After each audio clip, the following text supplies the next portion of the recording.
كي تسمع كلمه الجزائر وشنو هي اول حاجه تجي في بالك؟ حنا خوت بعدا كاينه اصلا حتى في الاسلام وفي العرق، لاننا حنا كنتساميو من منطقه واحده. ثوره نوفمبر الجزائر خوتنا مغاربه خوتنا الجزائر خويا خوتنا. On est des frères, on a un peuple frère. Il y a rien du tout. Wallah al-Adim, tout ce que vous écoutez dans TikTok, dans machin, que le kdoub. Moi je suis un vrai Marocain.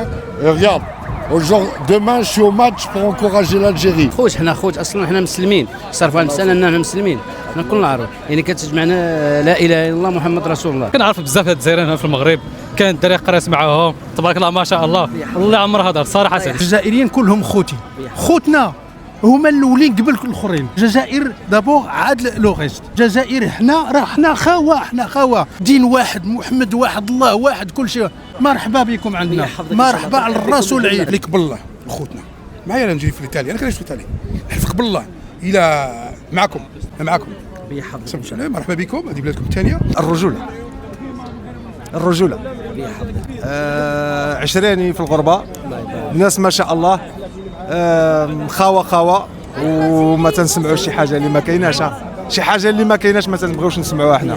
حنا ديما خاوه الى حتى الموت. الجزائر حنا هما خوتنا، حنا خوتنا الجزائريين، يموتوا معنا ونموتوا معاهم.